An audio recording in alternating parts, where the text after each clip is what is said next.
Welcome to AECO Tech Talk, the podcast that explores the intersection of technology, innovation, and the built environment. We'd like to thank our sponsor, AECO Digitech, expert consultation for digital transformation. And now, here is your host, Dr. Johnny Fortune. Hello, everybody, and welcome to this special episode where we are featuring a good friend of mine, a legend in the industry, an innovative leader, Mr. Marcus Farquhar. Marcus, what is going on? How are you? Well, really appreciate it, Johnny. Thanks for having me here. It's been a while. It's good to see you. So my name is Marcus Farquhar. As Johnny said, I'm an alleged legend with a name like Johnny Fortune. I don't know how you're not a legend there, Johnny. Great name. So what do I do? Why am I here? I lead digital delivery for WSP Federal, both CONUS and OCONUS. So that means in-country and out-of-country. So I lead a global team when it comes to the subject, delivering all across around the world. So I got to ask you, working with a global team, does that mean you're working all types of hours just to be able to connect with people all over the world?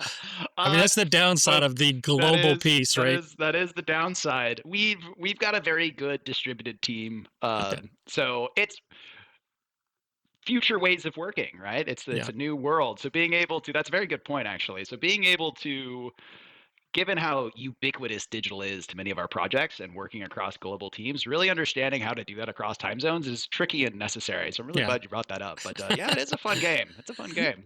Yeah. I know some people say, hey, we want to be global, but are you prepared for, a 4 or 5 a.m. meeting or, 10 p.m. meeting? Yeah, sometimes those things happen with global companies. So, but I know you, Marcus. I know you got a handle on it, and you are making it as efficient as possible, which I really appreciate that trait about you. You're very thoughtful and help make things run smoothly. So, Marcus, I always like to give our audience an opportunity to know something more about you. So, please tell us a little fun fact about yourself or interesting experience that our audience probably doesn't know about you. So my interesting fact there is I am a cold weather creature hailing from the far north of Alaska. So what does that mean? I've been an adaptive ski instructor for many years, and what that means is we create prosthetic or adaptive equipment to get people of all different abilities out on the snow and out having fun. So I've been doing that for a long time. It's a big passion of mine, and it does tie into digital delivery. So a lot of that equipment you'll 3D model beforehand before actually starting to build it. So we've actually gotten into some really interesting. This is a complete hobby passion project of mine, but getting into 3D modeling different adaptive equipment, especially for sports like skiing or mountain biking, is a great fun pastime of mine that I contribute to.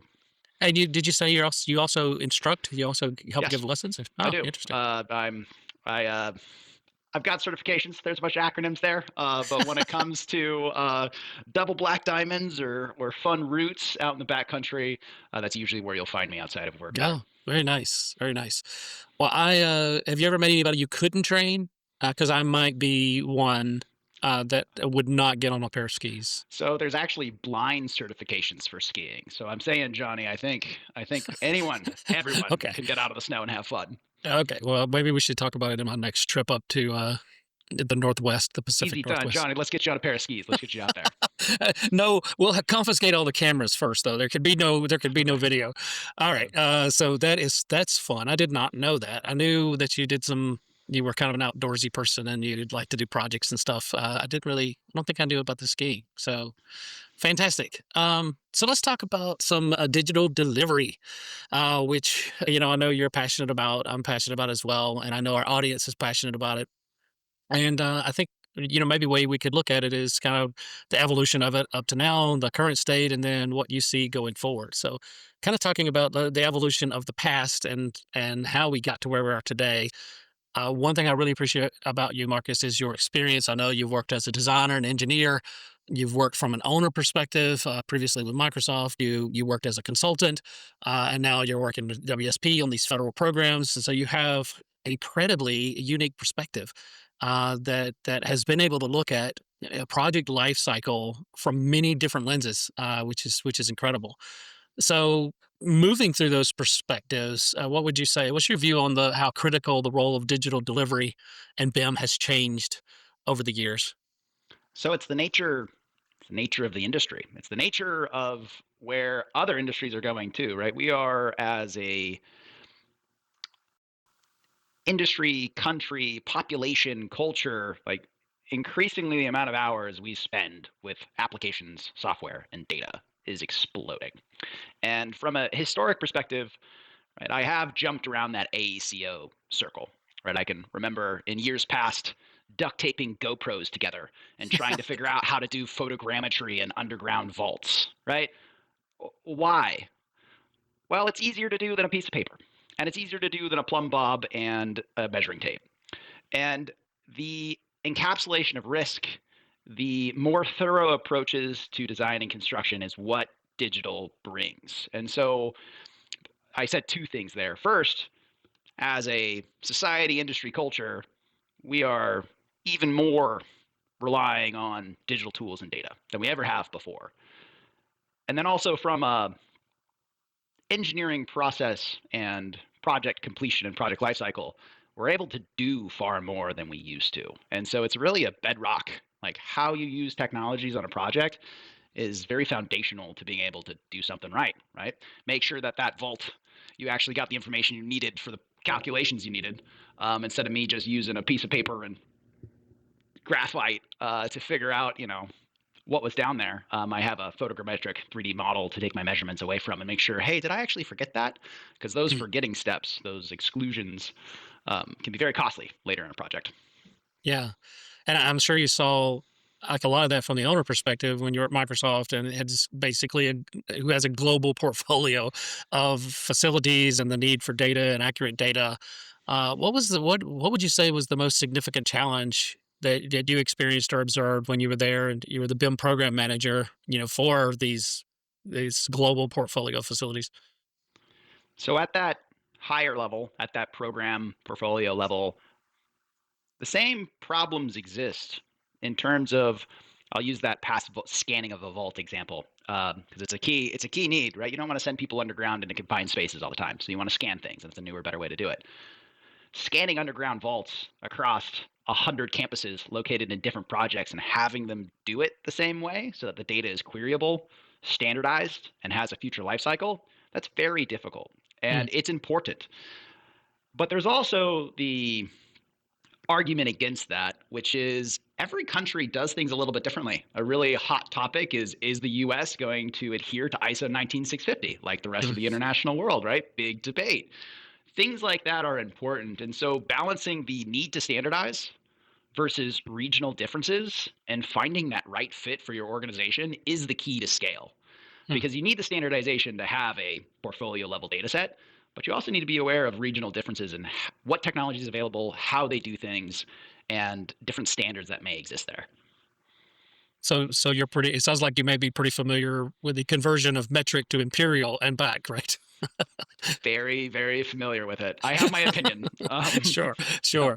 Definitely standardization important. That's a topic that's near dear to my heart, working in standards development for many years and really had the opportunity to work with you and several others on, digital twin, position paper, published last year that really tried to lay some groundwork, for what digital twins look like in the AECO space. You also have the interesting background of both BIM management and technology innovation. So you've worn the dual hats of, keeping things going in a standardized process and improving that process, but also at the same time, stretching beyond the envelope a bit, for technology innovation. Where do you see the current biggest disconnect between, BIM and the deliverable and then the operational needs of a facility owner? That's a good question. Really getting precise and tactical about, I call it WIFM, what's in it for me, or the Mhm. business value. And you can deviate, there's room for creativity, but really driving home that mission statement. We are doing this tech development because we're going to save hours uh, monitoring beehives. I'll do a throwback to a fun digital twin project we did with sensors in a beehive, and we created a digital twin, quote unquote, of a beehive. Because what we wanted to do is we wanted to save beekeepers the trip. We wanted to make sure that if they didn't have to drive all the way out to site and look at the bees, They'd save gas, mileage, time, and cost because they could read the sensors and say, bees are doing all right today. Right, really tactical example. We were saving fuel, time, and cost for beekeepers creating this digital twin, and we stuck to that mission. And we knew how much level of effort creating that digital twin would tip the scales, right? Well, if this digital twin is more expensive than someone driving out there, don't build it. And that's a very small example and can be scaled to an entire manufacturing plant, right? We want to increase production of X widget, whatever the digital twin of is, but I would say get really tactical on like what is the business problem you're trying to solve, and then back out and build your tech stack. And I think people lose sight of that. They get into the tools, they want to make a good product, but they lose sight of the what's in it for me. Right, right. And I completely agree and often lose sight of, well, that, the new technology, innovation technology is very shiny. We in this industry do have an issue with chasing every shiny object. But yeah, so if you can't tie it to the business use and what the value is, yeah, we will find ourselves just continually chasing after the latest and the Yeah, greatest. and I'm not saying I'm not chasing shiny objects. You don't want to see all the gadgets in this room that I'm standing in. I'm not saying that. I think any technology enthusiast has that urge to really Yeah. explore and use that new technologies there. Yeah, and you've obviously you've done that. You've written some about that. You've spoken at several conferences. Technologies like 3D reality capture, another specific technology you've written about, and you've talked about already in this podcast about the taping the GoPros together and such. That so what other advancements like that do you think has most significantly influenced your approach to digital delivery today? Yeah, I think some good references in that space. The Digital Twin Consortium, we've written a couple papers with them on 3D reality capture. I'll shout out to the Reality Capture Network there. Yeah. That group's doing a fantastic job. So for listeners, those are great places to go on this subject. In terms of what I've seen is the technology is there and it's impacting our projects and it is exceptionally useful, and I'm a licensed engineer, so exceptionally useful in encapsulating existing conditions risk, which in the past was go out in the field, use your expertise, do a site inspection, and try to catch all of the things that are going to affect us downstream in the project. And that was a one or maybe two time event based off of how much money you had for travel or how much money you had for site inspections. So much more value can be taken with that time using this equipment. And I don't think project managers and your directors are really realizing how much risk you are mitigating with utilizing these types of tools. For me, the innovation isn't quite the gadgets and the tech, it's the contract language and the perception of risk. That's a new thing for this industry, is the ability to articulate, I need this scan to capture this scope, and I'm contracting it in this way, and I'm really saving myself in far later phases in the project by doing this up front. That Mhm. more contractual business conversation, that's new. And the technology's gotten to the point where it's like, this does it. It's there. We're ready. Now, what's the downstream conversation when it comes to contracting?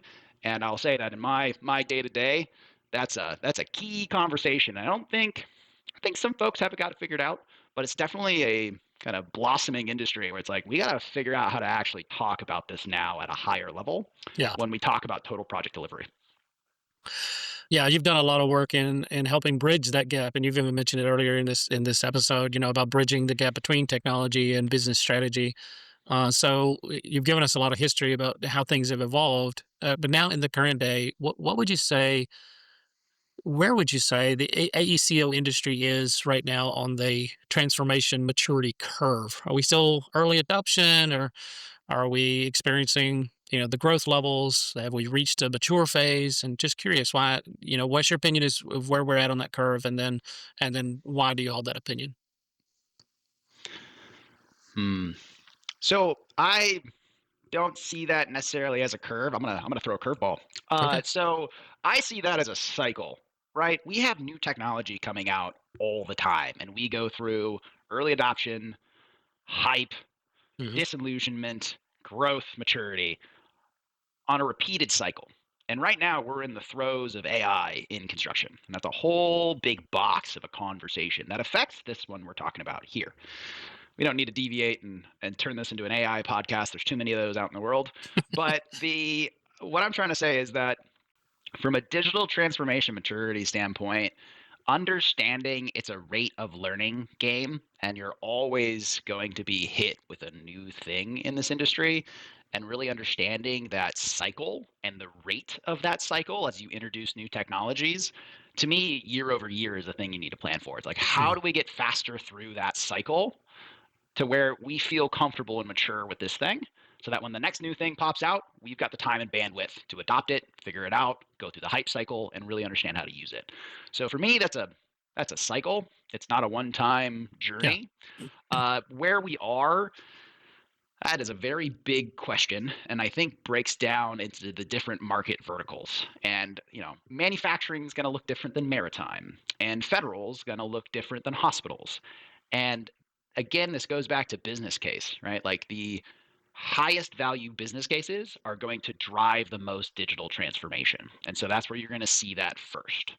Um, and I think that answers that question. I could dive into uh, those highest value business cases when we talk about digital twins and BIM are going to be your large, complex facilities where you're creating that large impact. And that's where I've seen the most growth and maturity. Yeah, and well, you mentioned digital twin, and I know we've had this conversation many times, and we've talked about digital twins and what is a digital twin. And one of my, you always have one of my favorite responses, and the response that I've heard from you multiple times is a digital twin for what? Really trying to tie it to that particular use case. So, could you walk us through, a real world project where you asking that question really helps redefine the scope of what a successful digital twin implementation looked like? Yeah, I think an easy one that is very typical is energy usage. It affects every industry, every building.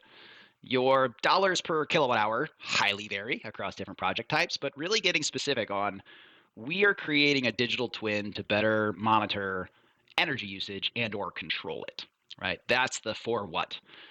Let's take it's an office building, right? Do we want to talk with a client and say, hey, we can de-energize the east half of the building because on Tuesdays and Thursdays, no one's there. How would you do that? Well, you build a digital twin to be able to have all these sensors within the building, and you'd have a complete 3D model of the electrical network, and you'd be able to say, all right, we have enough historic data to say this is true, and let's introduce some command and control in terms of that particular function. So really easy example. Power is a typical one. Water is one that I see a lot. Again, like key resources. It's like, hey, we want to be able to conserve water for our sustainability goals. How much are we even using? What does the network even look like? How do we surface those measurements so it's not someone driving out in a van to look at a water meter somewhere Yeah. buried in the grass somewhere? It's like, no, let's get smarter about this and live report it. So that's the digital twin for what, right? Digital twin for electricity monitoring for an office building. Digital twin for water reporting, control, and sustainability for a water utility or for a data center.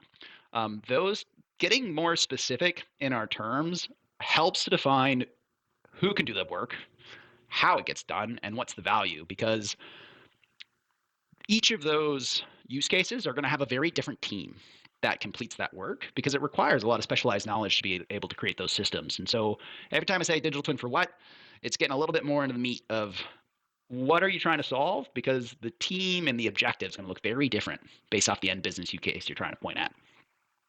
I think your response to those questions and those prompts with really getting down to the meat of it is really the discussion that needs to be happening anytime we're talking about digital twins, because it's a digital twin of your facility just for the sake of having a digital twin and not really understanding how you're going to use it, what level of information is needed, what type of sensors are needed, how frequent are they going to report. I mean, all those are pieces of the digital twin discussion, which um, I don't think consumers or industry folks really hear about through obviously through the marketing and the different solutions that are presented.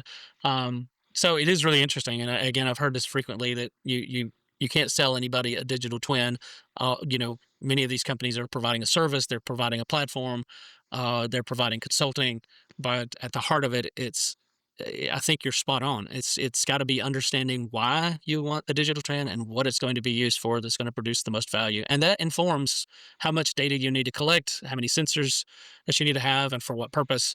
Otherwise, you're basically just building a model, Yeah. a model So that you can look at, right? I've got a great project example that's a little funny of an overhyped digital twin. So I sold my wife on creating a digital twin of our greenhouse. Yeah. And I will let you know there's no business case to this other than my passion for plants. Okay. But a full sensor system, Raspberry Pi board. I've got multispectral cameras to review plant health in terms of the veracity of the green of the plant, command and control for venting in terms of being able to control humidity and temperature. And was the sales pitch very overhyped? Yes, I will say, Johnny. Yes, I had a very overhyped sales pitch. But was the project fun and did I learn a lot? Yes, I Yeah. did. But the business use case, wanted to grow more plants. And I will say for the other tech enthusiasts on the call, right, applying these technologies to small pet projects to help you learn is a Yeah. good practice. And that's like why I did it. Yeah. But just the funny of it overhyped. The sales pitch was a good one. You can imagine it there, Johnny, in terms of like, Yeah. this is what I'm going to do to our greenhouse. It'll be fine. It'll be fine. I'm just curious. Are you losing some credibility with your number one client there? A little bit. I lost Okay. a little bit of credibility. Okay. The next project that comes along. Yep. Great. So, in your experience, then, and you've mentioned a couple. Are there any other that really stand out to you as like a most common use case for digital twin? Like, I know you have a lot of conversations about this, and people do want to measure, energy consumption, resource consumption. Are there any others that really come to mind in terms of use cases that you would say, "Oh, this is a really good return on the investment. This is really why you need a digital twin for this specific use because it really is going to pay off in the long run." I think two of them come to mind. So first is causal analysis, finding out why something broke, the time to repair. So if you have a complicated plant or mechanical facility, this pump, this damper, this valve, right? Finding that thing and getting the causal analysis of why it may have failed. If you have a digital twin that can make your service costs a lot less, that's hard to measure because you've got work order tickets. You have to figure out cycle times in terms of did the work group actually spend 2 days less diagnosing this issue or not. The business case is harder to get at in terms of efficiency gains, but subjectively, qualitatively, the ability to have a digital twin to better diagnose how something failed instead of just rifling through a bunch of paper or kind of more larger, older Byzantine systems, like we know there's value there. And then the other one that's fairly typical is occupancy. There's some arguments against tracking occupancy in buildings. Right? You have to be very conscious of personally identifiable information and things of that Sure. nature. So it's a use case that takes a lot more cost up front to figure out how you're going to manage all that data effectively. But for space planners, for buildings that really want to get efficient with how much footprint it has, being able to track occupancy over time and report that live, even at a portfolio level, can be very helpful for space planning and capital cost programs. Interesting. But I mean, BIM has been around for a while now, but I still see like there's a lot of need with improving BIM. And then when we start talking about digital twins, like we are here, it always reminds me that you really need good data to start with, and it really to me reinforces why the BIM needs to be contain rich data if part of your strategy is to integrate that.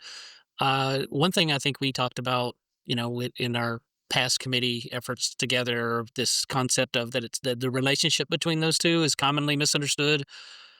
So, in your opinion, how do AECO firms and owners how can they clearly differentiate between information that they should be getting in BIM versus information that they should be getting digital twin and the relationship between the two? That's a good question. So I have my personal opinion. There's standards and bodies of work being written currently. So I'll give you my personal opinion and then I'll back up a little bit and talk about what I see in the industry. So I'm going to go back to what I just said. What is its use? Are you creating BIM for design? Thus, your value is I want a comprehensive, coordinated product that demonstrates design intent. If you're creating BIM for construction, normally, VDC, I am trying to capture risk, create RFIs, coordinate my trades, and really understand my phasing so that I can build at a faster speed than I would have normally had possible, right? Digital twin is typically at the end of that spectrum. Like I want to operate a building and what's the business case there? So for me, I tie that back to like, what are you making and who are you making it for? And that defines the word that we use. So that's Marcus's personal opinion. If we back up and talk about standards, There is a Venn diagram, right, of when we talk about static data, we're modeling things. It's not live updated versus any sensors out in the field or in the building. It's just a static representation that may be close to reality, maybe. Then there's the digital twin, which is, hey, we actually installed some sensors, or we've got scanning on a regular basis, or we've got LiDAR sensors that are in the building that are continuously updating this live thing every week, every day, every month, right? I've got temperature data every minute for my greenhouse. I don't need it at that fidelity, but I have it, right? So I have an accurate depiction of reality. And the difference between those two is important, and you can kind of get lost in like what's static. Is updating once a year considered static, or is it live? Right? You can get buried in the weeds on like what's static versus live, but to me, the business case drives the word. Is it for design? Is it for construction? Is it for operations, or is it for planning? And then call it what it is. And so for me, Mm. digital twin is a very operations based value proposition, and we're creating a digital twin to be a live thing that lives for an operations team. Yeah, Ben, that is a great way to describe it. And again, one of the things I appreciate you about is you cut through like the marketing stuff and the hype, and then get down to like how's it going to be used. I know in your conversations you've had a lot about digital twin, and yes, it's going to take some investment, and return on that investment and the long term value. And organizations, I mean, inherently, because they're made up of individuals who inherently resist change, organizations often have some operational or organizational hurdles. Excuse me. So beyond design, beyond construction, what do you think have been some of the biggest organizational or operational hurdles that are really preventing companies and organizations from really, really taking advantage of this technology? So I always use the self-deprecating humor that I'm an engineer, and if you ever read the Dilbert comic, I just very much Yeah. resonate with the Dilbert comic. So these larger organizational questions are things I've learned over my career. Not that I thought I would ever do them or ever get into these subjects, but I would say that this is change management 101.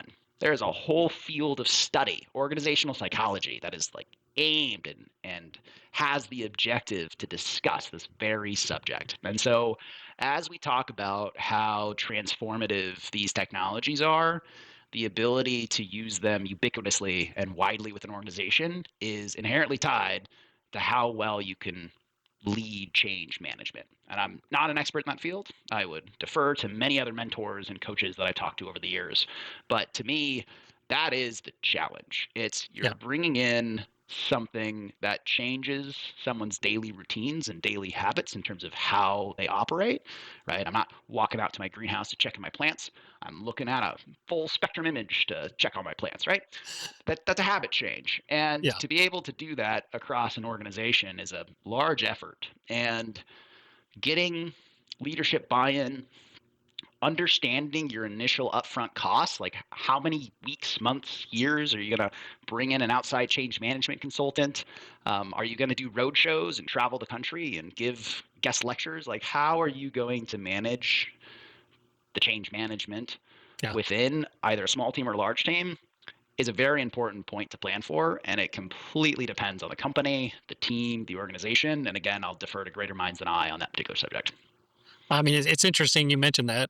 Certainly, my master's and doctorate work was was fashioned around performance improvement and change management. So, and that's part of the consulting that I do. So, shameless plug moment from me, but absolutely, I completely agree with you. And a lot of times, I'm hearing case studies and events at events and conferences, and I hear how an organization basically went through the change, whatever the change was, technology adoption or innovative technology, and frequently I've asked the question like what was your change management strategy for the successful implementation?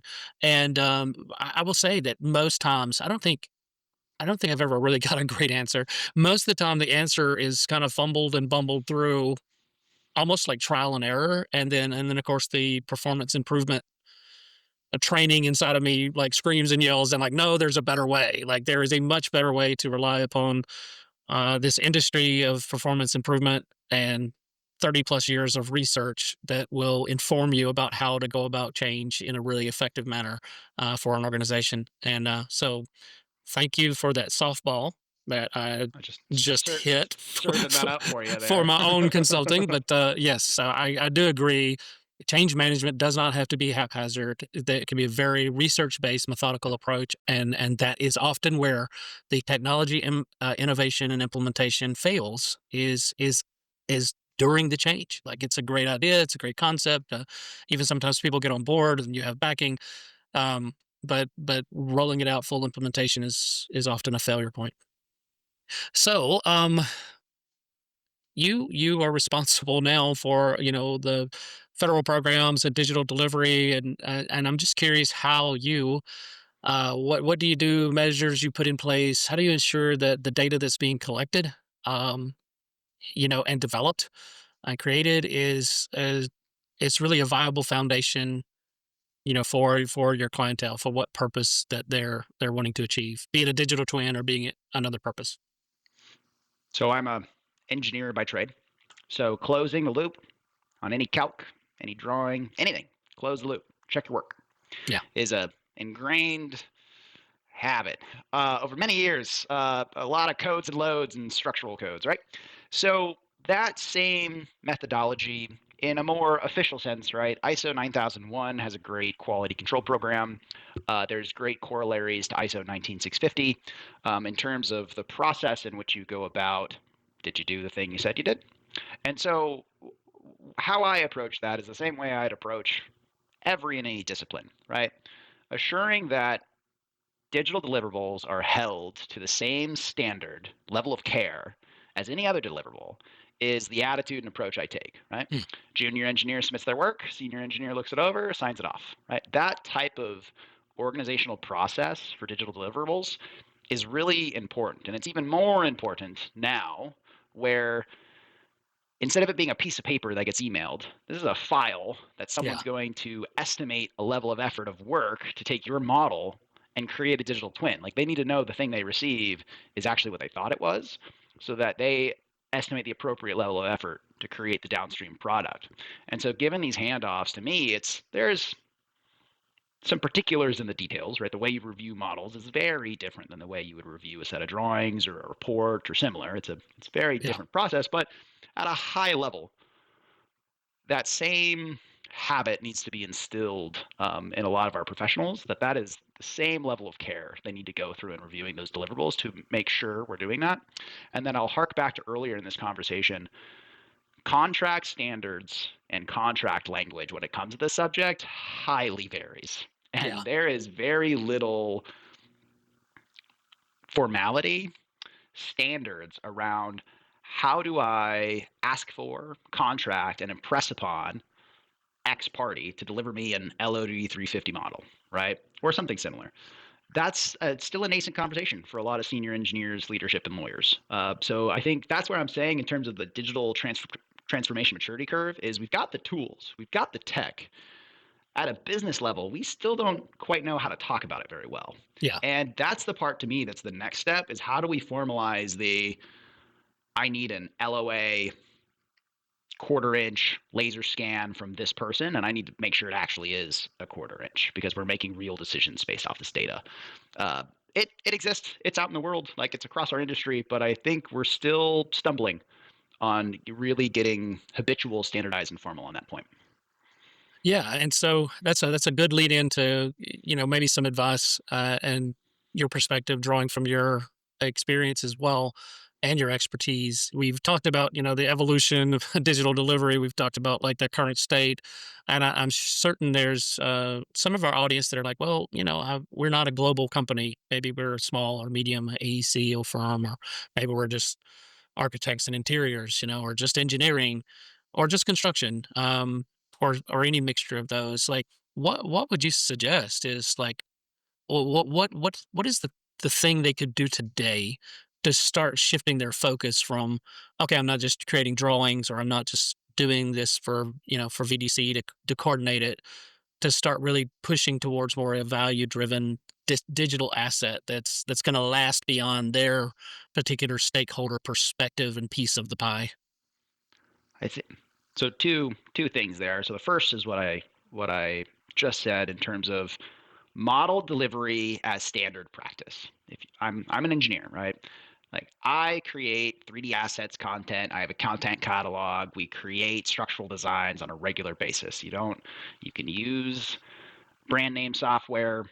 You cannot use brand name software, but really thinking through I'm a professional. How do I become rote, standardized, and quick at producing 3D and data-driven content for my designs? And it could be a team of 2, right? I recently helped a friend of mine 3D model his deck project, and we used that for a bill of materials and just sent it off to Home Depot, and they cut all the lumber to size. It showed up to site. We didn't have to use a single saw. Like Wow. really easy, simple example. We just did it for Yeah. his backyard deck. Not that big. I forgot what software we used, but it was most likely free. That like great easy example of digital delivery in action. We didn't touch a Yeah. single piece of paper in that whole thing. We sent a schedule of bill of materials to the Home Depot website and made it happen. So that's one. The second one is 3D reality capture. The ability to capture existing conditions is so much cheaper today. You can use an iPhone with a LiDAR scanner. I've got a 360 camera sitting here on my desk. Like the price per to get just a really quick, easy photogrammetric scan, yeah, it's going to be plus or minus 6 inches. It might be plus or minus a foot. But for most of the things we do, it's like, that's all right. If I need it to the inch or the centimeter, yeah, I'll have to pull a laser tape. But the ability to go, I've actually been seeing local residential contractors do that to capture existing conditions of risk. It's like, well, I didn't break that. That was already broken when I got here. Hmm. Those types of like very easy value cases where the camera is $300. The software, I don't know, $50, $100, right? You spent $400 to save yourself from a couple $1,000s in change orders. Like really easy ROI. And so what I'm trying to say is the technology scales, and it can be applicable to a 1-person crew, a 10-person crew, a global team, or 50 people. The tech is there. How we apply it, how we ask for it, and how we contract it takes some learning. But to me, we're there, and it applies to many different scales and sizes of teams. Yeah. And I guess I would just add to that, get started, right? I mean, Yep. and you may not do it all in one day. And I've told many people just, even learning theory about how we learn and we remember and encode information into our brains is, it's more effective to do something 1 hour for 4 days than, 4 hours for one day, right? You just spread it out and do little by little. But I think the key point is like getting started. And you've just given some great practical examples of like start exploring, start using what you can, to do what you can with your team size and your resources now, realizing that yes, the technology is definitely scalable. Yeah, to me, that's that rate of learning that I mentioned previously in the chat there. That is a key. I don't know. It's my moniker. If other people take it, I would love it. But because I say it too much, but that to me is the key factor in the fact that technology is moving so fast. It's like the rate of learning is going to increase with the technology rate, and assuring that you're habitual in really understanding this technologies can be a major differentiator.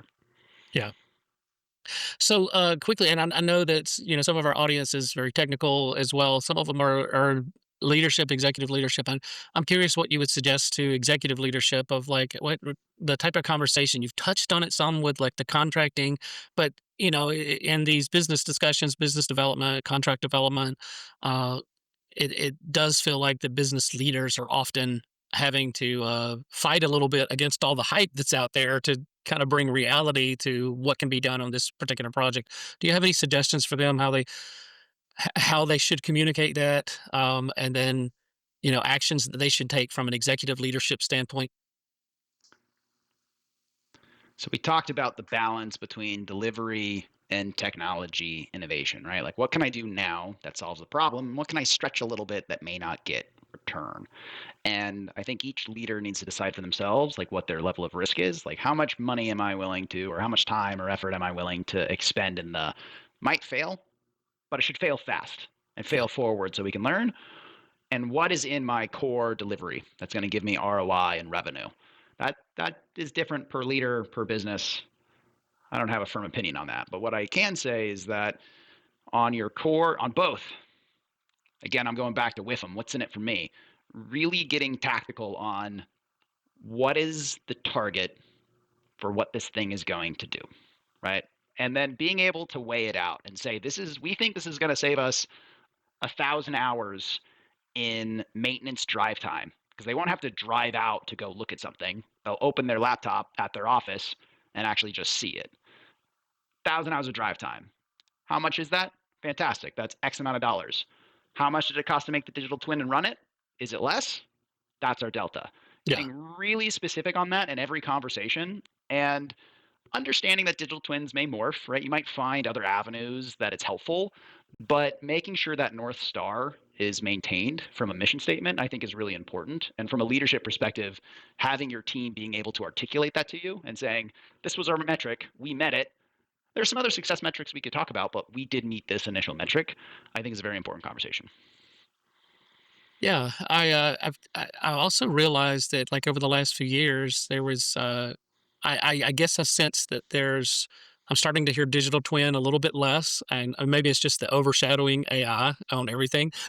And I've been to some conferences recently where I walk through the expo hall and it's like almost everything has AI component to it, right? And then almost half of them seem to do the same thing as many of the same booths there. And I'm curious to see how these things are going to evolve. And I would like to get your opinion as we're wrapping up here. That there's a lot of technologies, there's a lot of solutions, there's some trends that are happening and predicted. Some of them are obviously overhyped. Some of them may be under recognized. But as you look into your crystal ball for the next 3 to 5 years, what are some of the things you feel like are maybe a little overhyped and they're not going to stick as much as they seem to now? And what are the things that are just like under recognized that you really expect to take off? It's a good question. AI is like salt; it goes on all food. Yeah. Hmm. So the thing that I think I wouldn't use the word overhyped. I would use the word requires caution. And this is I'm personally invested in the subject, and honestly, over this next calendar year, I'm going to be very focused on this subject. So selfishly, I'm going to let everybody know what I'm going to be focused on next year. So I'm a licensed engineer. So in a world that an AI can model a structural design and produce a set of structural drawings, in that world, what are my limitations of liability? How do I, as an engineer, review and stamp that? If a junior engineer just blindly trusts it and it lands on my desk, how many more hours do I need to take to review it knowing a machine did it instead of a human? And what does that mean for licensing and lawyers when it Hmm. comes to our deliverables to a client? How many caveats and what does that look like? That whole world is a box that I don't know what's in it, but I know it's going to be a thorny conversation. So for me, any sort of AI tool that produces content, right? Give me an 0550 metals spec. Should you submit it or should you not? And how does the client control their risk in terms of the information they have to review and receive that may or may not be generated by AI? Yeah. That to me is a very difficult conversation. And yes, it could save you time. Yeah, 100%. Like I could spin up a structural model in seconds as opposed to weeks. But what does that mean downstream in terms of the time required to assure that the AI generated content actually meets the intent? That is the thing that I don't know if I'd call it overhyped, but I'm very keen on it as I Yeah. think it promises a world that may not be true, and we need to be very certain of it as AEC professionals. So that's the first thing. Yeah. Uh, Second thing, I think the ability to review a significant amount of time series data to get trends. I guess a fun fact about me: I used to be a coastal engineer, doing a lot of time series data with waves and talking about Hmm. neural networks back then in terms of being able to predict future waves that may run into a wave energy converter. Um, that was a very computationally intensive process, and you can kind of extrapolate the same thought process when you've got 1,000 different time series sensor streams coming from a digital twin. You've got a myriad of electrical, water, steam, process water, all these different utilities data is coming in, and the ability to do multivariate analysis with AI and being really able to understand the behavior of our buildings and systems over time, that whoever solves that, I am like, please reach out to me. I want to get into that. I That to me is a very interesting place where the AI's ability to consume and create insights based off that data that would normally take people months or years of crunching through time series data, to me sounds like faster decisions based off live reported data. Yeah. I'm curious. That's fascinating. I'm also a little curious. And they people said this, like when BIM was kind of more at its peak, is like, we don't know, in 5 years we may not even be using the term BIM. I'm wondering, do you think we'll continue to use the term digital twin for the foreseeable future? Oh, I'm not a wordsmith there, Johnny. I'm an engineer. I'm scared of words. I do Okay. numbers. Numbers better than words, right? But I will say yes. I think that's what I'm saying is the terminology may change, but the business case stays the same. Very good. And as we've seen the terms change, right, the difference between BIM and VDC, digital delivery is a newer term to the market, right? As we see these terms change, they may and they will. But digital twin for what? BIM for what? Like drive it down into the business case, and then we can call the tools what they need to be called based off the changes in the industry and the cycles of digital maturity. Yeah. And I will say that, yes, I think the terms will change. I think digital twin will change into we got to sprinkle AI on top of it. AI digital twin. I'm not a wordsmith, but I think it will. In terms of what the new terms are, again, I leave those to who are better at words than I. But I would say yes, and I don't think it should distract us from what it does and what value it brings, and center the conversation on that. Yeah, completely agree. Fantastic. Well, I mean, you've shared some great knowledge. Again, your experience through multiple lenses just has given you a very unique perspective. I want to thank you for coming by and chatting with me today and sharing your knowledge, expertise, and experience and your opinion. I think you're incredibly bright mind here in our industry. Glad that you're here and you're making an impact in many ways. So thank you for all of your work and your effort, and really appreciate your time today, Marcus. Oh, anytime, Johnny. Always a pleasure. Really appreciate it. So a few takeaways for our audience. I hope that they really heard. I know it was repeated multiple times, but I hope they really heard that it is a digital twin for what? It is a very specific business case that, again, I think your last answer was excellent. Getting down to exactly what is needed or what you're wanting to accomplish is certainly a key takeaway. And then I think another is really understanding the right size tool, the right size technology, exploring, getting started. Kind of was another thing that stuck out to me, and that it is scalable. I really like that point. So is there any final thoughts you want to share with our audience? Any key takeaways just you want them to remember one thing or another from this episode?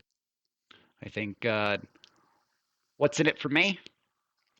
Maintaining rate of learning, and the technology is out there. Just got to go and learn it. I think are the three main takeaways there, and really appreciate it.